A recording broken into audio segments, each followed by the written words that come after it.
దౌలతాబాద్ మండల కేంద్రంలో బీజేపీ విస్తృత స్థాయి కార్యకర్తల సమావేశంలో పాల్గొన్న మెదక్ ఎంపీ అభ్యర్థి రఘునందన్ రావు తెలంగాణ రాష్ట్రాన్ని దోచిన మాజీ ముఖ్యమంత్రికి అబద్ధపు హామీలు ఇచ్చి గెలిచిన ప్రస్తుత ముఖ్యమంత్రి రేవంత్ రెడ్డికి ఫూల్స్ డే శుభాకాంక్షలు. 100 ఎలుకలు తిన్న ఎలుక కాశీకి పోయినట్టుగా వందల మంది రైతులు చనిపోయినాక కేసీఆర్ కు నిన్న రైతుల కష్టం గుర్తొచ్చింది. నీవు ముఖ్యమంత్రిగా ఉన్నప్పుడు నీ ఫామ్ హౌస్ లో చెట్టుకు ఊరేసుకొని రైతు చనిపోయింది మర్చిపోతివా కేసీఆర్? నిన్న ఓ సమావేశంలో నక్కలు కుక్కలతో తన ఎమ్మెల్యేలను పోల్చిండు కేసీఆర్. మరి నువ్వు ఇతర పార్టీల నుంచి తీసుకున్నప్పుడు నక్కలనే మాట తెలియదా కేసీఆర్ రేవంత్ రెడ్డికి గుణపాఠం చెప్పేందుకు ఇదే సమయం. పార్లమెంటు ఎన్నిక సూర్యుడు తూర్పును ఉదయిస్తాడన్నది ఎంత నిజమో నరేంద్ర మోడీ తన 3వ ప్రధాని అవుతారన్నది అంతే నిజం అని రఘునందన్ రావు అన్నారు. ఈ కార్యక్రమంలో నాయకులు కార్యకర్తలు పాల్గొన్నారు.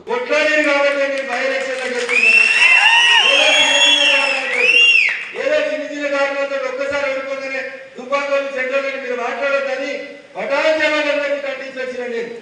గది నాకు మీ మీద ఉన్న ప్రేమ, గది నాకు మీ మీద ఉన్న స్వతంత్రం. అందుకని చిన్న మనసుతోటి విరిగిపోయిన మనసుతోటి మీరు ఎప్పుడు పెద్ద లీడర్లు కాదు. ఇది నేను చెప్తలేదు, వాజ్పేయి గారు చెప్పేది.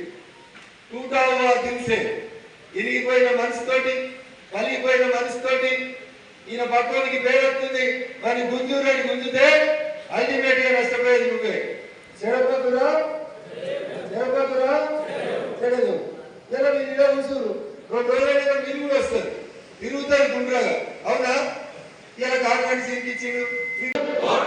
నోట్లతో కొట్టామని వస్తే కషీర్ దగ్గర కట్టేసి ప్రజాస్వామ్య పద్ధతిలో శిక్షిస్తామని ప్రమాణం చేస్తా ఉన్నాం. ఇది మొదటి ప్రమాణం. రెండో ప్రమాణం, భారతీయ జనతా పార్టీ సభ్యుడైన నేను